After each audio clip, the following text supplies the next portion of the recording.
El 9 de abril de 1948 cae asesinado Jorge Eliezer Gaitán y en el Sumapaz, como en toda Colombia, estalla una violencia generalizada e incontrolable. Liberales y conservadores se matan entre sí y en las poblaciones quedan los que superan a sus contrarios en número o en armas. Los derrotados tienen que abandonar las poblaciones, de lo contrario serán asesinados. La muerte de Jorge Eliezer Gaitán es un duro golpe contra los habitantes del Sumapaz, pues él había sido el representante en el proceso jurídico que declaró baldías las tierras, así que el ánimo de venganza llegó a la región. Esta violencia es aprovechada por el gobierno conservador de Laureano Gómez, que ofrece en venta las tierras del Sumapaz a multinacionales. Solo tiene que demostrar que el páramo es remanso de paz y sus habitantes dóciles campesinos de afiliación conservadora. Entonces envió a José Corredor Camacho como inspector de policía. Su misión, demostrar que los campesinos del Sumapaz eran conservadores. Entonces el gobierno de turno, que era Laureano Gómez y Ospina Pérez, entonces les vendieron la región del Sumapaz a una compañía de italianos, pero tenía que entregársela conservatizada. Y José Corredor Camacho, como inspector, entonces convocó a unas elecciones en la región del Sumapaz y a obligar a todos los habitantes de la región del Sumapaz a votar por el Partido Conservador. Entonces la gente se opuso, porque la gente sumapaceña ha sido rebelde por naturaleza. Entonces unos se comieron el cuento, fueron y votaron por el Partido Conservador, los otros no fueron. A los que no fueron, y entonces inmediatamente les nombró autodetención el señor José Corredor Camacho como inspector. Y le dieron la vocería a los que habían ido a votar, comisarios, que eso los constituyó como la policía, aunque tenía policía en el pueblo, pero le dio la oportunidad a los otros que eran los inspectores de vereda, comisarios, les dieron la facultad para que ellos siguieran persiguiendo a todo el resto de campesinos. Sin más alternativa, los campesinos rebeldes huyen. Unos salieron para las tierras altas y otros hacia el Meta. El río Duda será el lugar histórico del encuentro de los destechados que se escapan de las balas chulavitas. Convencidos de que la revolución sin educación es fácil de derrotar, los campesinos que se ubicaron en las tierras altas comenzaron a aplicar este postulado en sus hijos. Esta escuela está ubicada en la vereda Chorreras y fue el primer centro educativo de la región. Su fin, lograr que sus hijos tuvieran la posibilidad de aprender a leer y a escribir. Solo así se garantizaría la formación de líderes nacidos en el seno mismo del pueblo. Hoy, con más de 60 años, esta escuela de Chorreras se mantiene dignamente en pie, como una muestra del legado de dignidad que construyeron los rebeldes antepasados. Por eso no es extraño encontrar también en lo alto de las montañas las tumbas de los campesinos que por defenderse de la agresión del Estado vivieron en las tierras más frías del sector. Arriba, al pie de los Tres Pinos, está lo más preciado de nuestra historia. Así nos contaron una noche un puñado de campesinos, y efectivamente es así.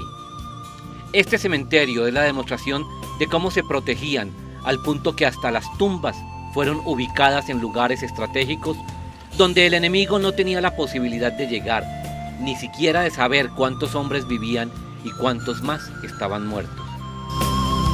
Mientras tanto, los que marcharon hacia el río Duda también tejían su historia.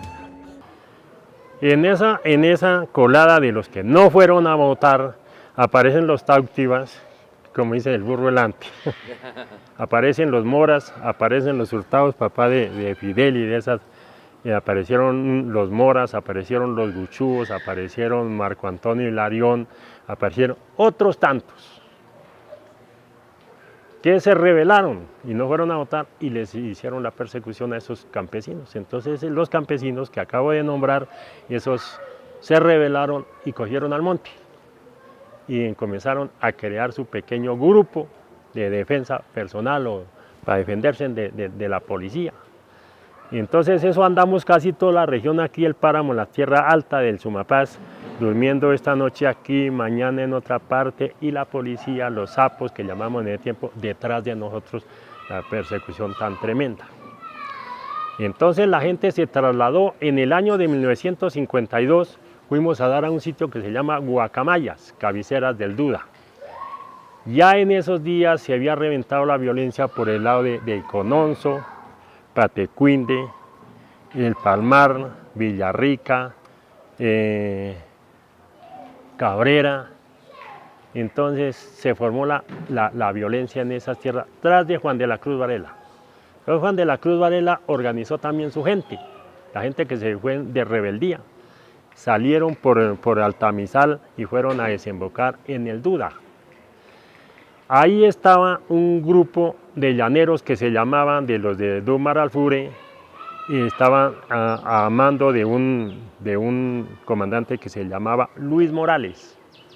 Se reunieron con la gente que venía de Juan de la Cruz Varela, que traía por lo menos unos 2000 personas armados y civiles, campesinos, señoras, niños, familias. Ahí se reunieron, huyéndole a la violencia. Y llegaron y se encontraron con los Moras, los Guchubos, con los Hurtados, con los Salazar, bueno, toda la gente que hice mención, estábamos huyendo allá. Entonces llegó Juan de la Cruz Varela, se reunió y dijo: ¿y ustedes qué están haciendo aquí? Nosotros venimos huyéndole a la violencia de Sumapaz, nosotros venimos huyéndole a la violencia de Villarrica y Cononso, toda esa región del oriente del Tolima. La orden ahora es marchar contra el pueblo donde se encuentra el inspector y hacerlo desistir de la persecución contra los campesinos que no votaron. Es el 2 de mayo de 1953. Dale el golpe de estado a un pueblito que se llamaba La Cuncia, donde estaba ubicado José Corredor Camacho. Afortunadamente, la noche antes había llegado un capitán del ejército que venía, un capitán de la policía, venía a liquidar a los campesinos, ya era casa por casa matando, porque tenía que entregarle la tierra de Sumapaz bajo un compromiso a la compañía italiana y ya tenía que entregársela. Pero como los campesinos de Sumapaz eran rebeldes, entonces dijeron: hay que matarlos a todos. Y entonces esa noche estaban en una gran fiesta celebrándole la bienvenida al dicho capitán. Cuando llegó Juan de la Cruz Varela, como con más de 1000 hombres, y le dieron el golpe de estado esa noche. Mataron hasta el nido de la perra. Ahí hay más de 200 muertos enterrados ahí en la plaza, en la placita de la Concepción. Acabaron el pueblo, acabaron con todo, y de ahí, a raíz de ahí, entonces Juan de la Cruz Varela triunfó en la región del Sumapaz. Se acabó el ejército, se acabó la policía y se hizo respetar. Gracias a ese hombre volvió la tranquilidad a Sumapaz en el año de 1953. Don Guillermo Cifuentes es un hombre de más de 70 años. Nació en el Páramo y solo salió de este lugar casi 3 meses cuando la violencia perseguía a todos los moradores y los obligó a abandonar sus terruños. Fue uno de los que marchó hacia el río Duda, donde un grupo de campesinos había encontrado trinchera que los protegía de esas balas chulavitas.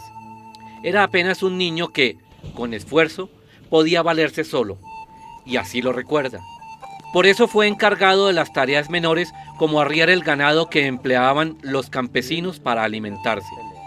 Y fue justo haciendo esa tarea cuando una mañana quedó encerrado en medio de un fuerte combate que se presentó en Pueblo Viejo y que se prolongó por varios días. Nosotros íbamos bajando de abajo unas corralejas que hay, íbamos para abajo, llevábamos un ganado y iba harta gente, iba ejército y gente civil. Cuando se prensito, semejante plomeo bien santísimo. Iba bajándome a una quebrada cuando los tiros. Y estuve hasta el altico y me retrocedí, me metí debajo de unas matas de fique y ahí me tuve. Pero era que toteaba, señor del alma. Eso duró como de las 10, sí, era como las 10 de la mañana, como hasta las 6 de la tarde. Eso era que toteaba, Virgen Santísima. Y gente desaparecida. los amigos, y ya que digo que Ali murió, y ya que Ali no sé qué, no, fue terrible la vida. ¿Muchos muertos? Hubieron hartos, claro, hubieron más de 20 muertos. Y venirnos esa noche, no, como pudimos salir sin tragar nada, sin comer nada. Todo un día, todo ese día del plomeo y al otro día ahí encerrados, en una casita que hay. Y ahí encerrados ya hasta que al fin nos pudimos salir de noche. Y perdió el ejército porque mataron harto ejército. Se mataron harto ejército y gente civil también murió harta. ¿Y chusmeros muchos o poquitos? ¿Qué? Nada. No murió nada. Frente a la permanente agresión, la organización campesina se fortaleció con la discusión ideológica del respaldo político. Por eso la presencia del Partido Comunista lo fortaleció. Desde niños nos enseñaron que persona que quisiera surgir, que quisiera aportar, debería pertenecer a una organización. Y pues se tiene desde la Junta de Acción Comunal, algo más cualificado ya como un pensamiento político, el sindicato, y nuestro partido. El Partido Comunista se ha interesado porque los jóvenes desde su temprana edad militen, se formen ideológica y políticamente. Entonces eso ha sido, o sea, uno es producto de todo ese proceso que inició aquel Partido Comunista en 1930. El Partido Comunista llega en lo que tenemos entendido tímidamente con una orientación que asume el mismo Gilberto Vieira, el por tanto tiempo secretario. Él es orientado a la región agraria de Biotá y Sumapaz, y él comienza a identificar cuadros líderes y a plantearle la necesidad de organizarse políticamente. Parece que los primeros que aceptaron esa orientación fueron los compañeros Guchubo, por eso también fueron los primeros sacrificados por el régimen, porque se consideró que ellos estaban sembrando la semilla del comunismo en Sumapaz, y allí para allá por el Tunal, donde hay un pino, ahí debajo hay un Guchubo, que fueron como los primeros, seguidos de los Tautiva, de los Castellanos y los Poveda. Entonces ellos fueron aceptando la orientación y organizándose en células para luego confirmar lo que fue poderosamente en su comienzo aquí el regional de Sumapaz y Oriente del Tolima. Desde luego, mismo Erasmo Valencia había advertido que la organización campesina sin una postura política y una claridad ideológica difícilmente podía sostener lo que había ganado con la lucha agraria. Y él mismo planteó la necesidad de la organización comunista que la asume la dirección nacional del partido y se comienzan a organizar las primeras células para luego tener el regional que le hablo, el Sumapaz y Oriente del Tolima, por mucho tiempo. Por eso tienen claro que la estigmatización a que fueron sometidos desde muy temprano no es gratis. Lo consiguieron justo desarrollando estos procesos organizativos y de vinculación política. No, porque es que en ese tiempo la guerra era muy diferente a la que hoy en día. Hoy en día hay una guerra sofisticada. En ese tiempo un solo chusmero, que decir se llamaba en ese tiempo, era capaz de atajar a 20 o 30 o a 50 policías. Entonces en ese tiempo venían los carros hasta Cabrera, Pasca, San Bernardo y Bogotá. Y entonces de allá, para venir esas tropas de allá a tomarse o a pelear aquí a Sumapaz era muy distante y les tenían miedo y le cogieron miedo a la región del Sumapaz, a la gente de Juan de la Cruz Varela. Por tal motivo no se adentraron. Entonces hicieron un pacto de compromiso. Juan de la Cruz Varela se entregó, digamos así políticamente, se entregó con su gente. Eso lo hicieron en Cabrera, hicieron ese arreglo con un general que se llamaba el general Duarte Blum, que era del ejército. Ahí entregó, pero Juan de la Cruz Varela no entregó sino las armas que no servían, las armas viejas, las escopetas viejas, todo eso que no servía, le entregó. Entonces, de pronto el gobierno, el ejército se comió el cuento que Juan de la Cruz Varela había entregado las armas y cada uno se dispersó a sus tierras, a sus fincas, a sus parcelas. Rompieron los acuerdos en Villarrica, donde dice, en un puente que llaman el puente de Guanacas. Ahí rompieron la tregua y volvieron y se agarraron con los campesinos. Y se fomentó esa guerra, que esa guerra fue más dura. Esa guerra se amplió por toda la región del Sumapaz, con los comandos, con los puestos, y mientras tanto habían hecho una pista que se llama la pista.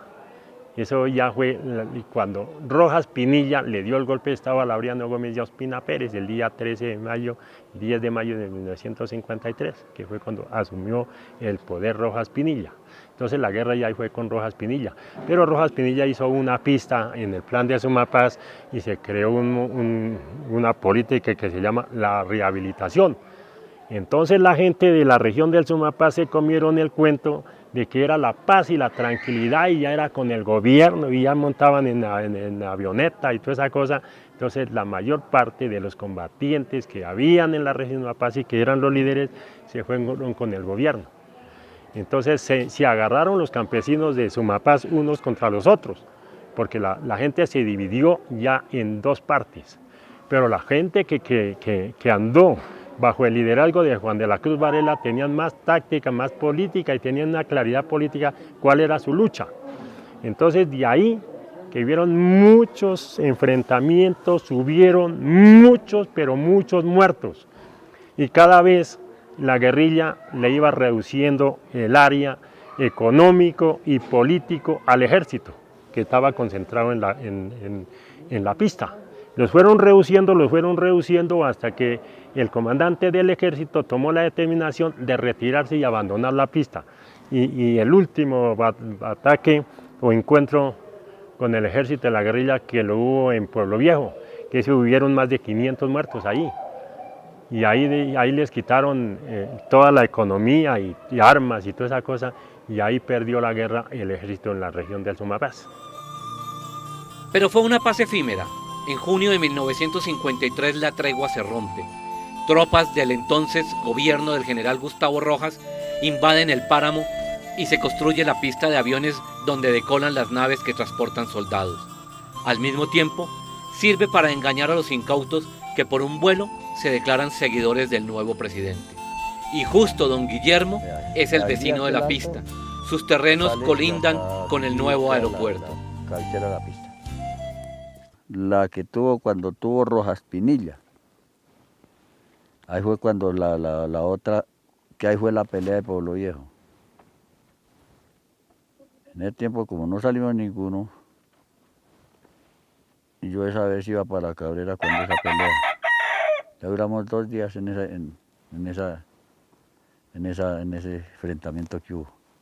Ahí mataron un pilonón de gente civil que había, que íbamos.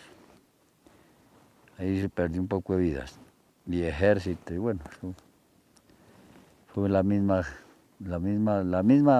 chusma. Ahí fue cuando la pelea. Hasta ahí supe la guerra. Inicialmente hicieron creer que sería un aeropuerto para vuelos comerciales, pero este hombre vio cómo llegaban aviones con armamento y pertrechos para los soldados que por esa época ya habían construido un cuartel. Traían era fusil perilla, carabina M2. Esa era la arma que traían, la M2 y perilla, fusil. Y FA decían, una pieza, un FA que decían. Esas eran las armas. Los combates se volvieron frecuentes y la chusma, como se les conocía despectivamente, logró cercar a la tropa y rápidamente cerró la tenaza. El ejército se fue. El ejército abandonó y dejó eso solo. ¿Pero se fue porque perdieron la guerra o por qué? No, ya, yo no sé, los alzaron, se fue. Aquí hubo un tiempo que aquí quedó solo este plan. Quedó solo, sin gente. Entonces nosotros nos fuimos para Cabrera y dijimos, no, pero volvámonos a nuestras tierras, que vamos a perderlas. Y nos devolvimos.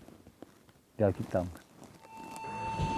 Tras el aplastante triunfo, Juan de la Cruz Varela inicia una nueva etapa en su vida revolucionaria.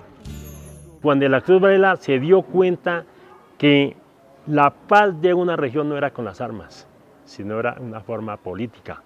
Y entonces ya se acabó la guerra en la región del Sumapaz, se acabó los grupos armados y Juan de la Cruz Varela se convirtió en un líder agrario y político y fue concejal en Pasca, fue concejal en Cabrera, después fue diputado a la Asamblea de Cundinamarca y siguió luchando por todos los medios pacíficos y políticos.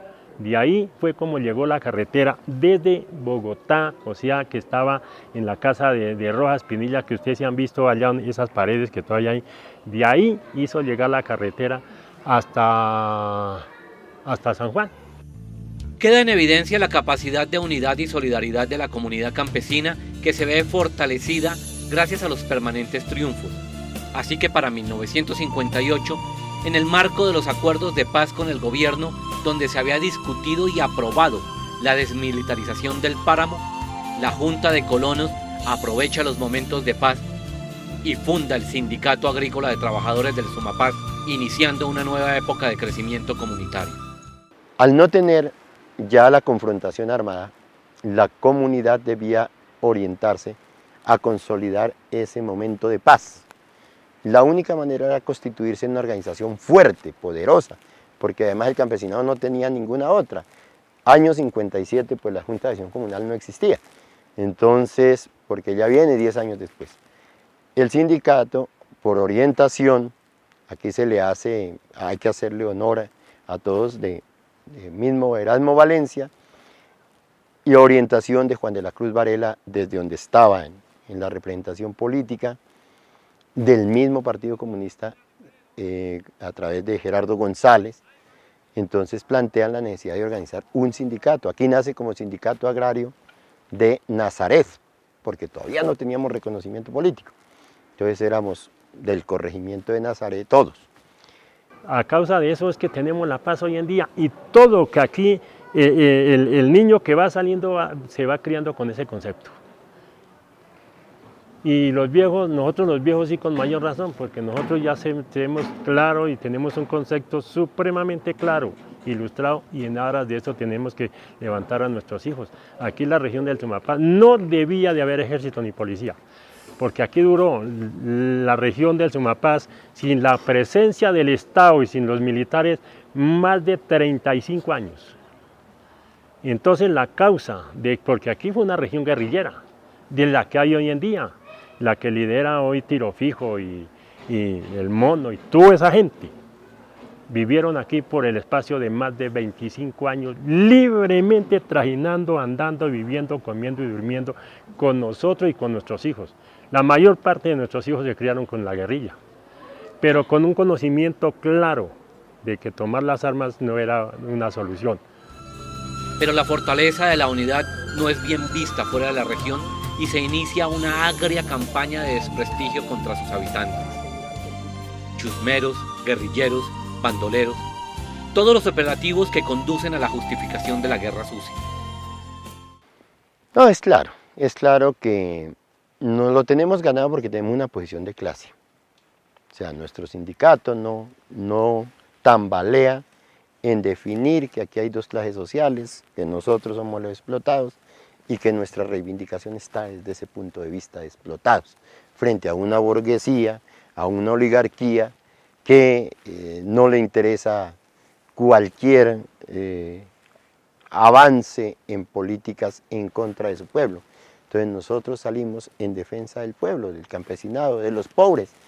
Entonces, como eso es afín con los objetivos o con la ideología que plantean la insurgencia o que plantean las FARC en este momento, pues se nos echa en el mismo costal, a pesar de que nuestras únicas armas son los ideales, son nuestros memorandos, son nuestras denuncias enérgicas, nuestras peticiones, nuestras marchas, esas son las armas nuestras. Sin embargo, a nosotros se nos plantea que hacemos parte de una estructura armada, o colaborando, o en efecto al interior de ella, pues para poder perseguir, como tienen perseguido a nuestro compañero fiscal Moisés en la cárcel, a pesar de que su juicio ya fue declarado inocente, lo mantienen en la cárcel.